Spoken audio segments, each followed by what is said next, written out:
نماز 5 وقت اور 1,24 گھنٹے فرض ہے۔ جو رب دل میں ڈال سکتا ہے وہ نصیب میں بھی ڈال سکتا ہے۔ مہربان بنو، لیکن کسی کو یہ بتانے کی کوشش نہ کرو کہ تم اچھے ہو۔ دوست، کتاب، راستہ اور سوچ اگر غلط ہوں تو گمراہ کر دیتے ہیں۔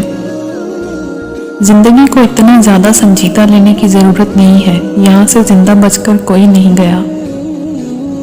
لفظوں کے زخم جھیلنے کے بعد بھولنے کا فن یا تو پاگل کو آتا ہے یا پھر کامل کو۔ بار بار آنسو صاف کرنے کی بجائے اپنی زندگی سے اس کو ہی صاف کر دیں جو آپ کے آنسوؤں کی وجہ بنتا ہے۔ ہر انسان الگ ہوتا ہے، خود کو نکھارنا سنوارنا اچھی بات ہے، مگر یہ سب اپنے لیے کریں، کسی بے پرواہ انسان کے لیے نہیں۔ وقت ایسا ہے کہ تمام اچھی باتیں فون کی گیلری اور سٹیٹس پر تو موجود ہیں، مگر انسان کے عمل اور کردار میں نہیں۔ امید بھی کتنی عجیب چیز ہے، لمحوں میں ریگستان میں زیتونوں کے باغ لگا دیتی ہے۔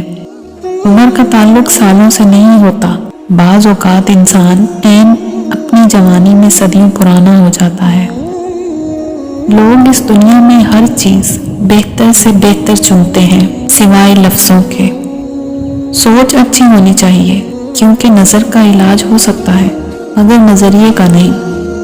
ٹوٹی قلم اور دوسروں سے جلن ہمیں اپنی قسمت نہیں لکھنے دیتی۔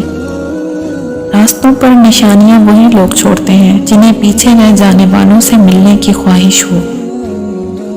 کبھی یہ مت سوچنا کہ ہمارے رب نے ہمیں مشکل میں اکیلا چھوڑ دیا ہے۔ یاد رکھو، امتحان کے وقت استاد ہمیشہ خاموش رہتا ہے۔ بھولنے کی عادت لازمی سیکھنی چاہیے۔ جتنی جلدی حادثات فراموش کریں گے اتنا درد بے معنی ہو جائے گا۔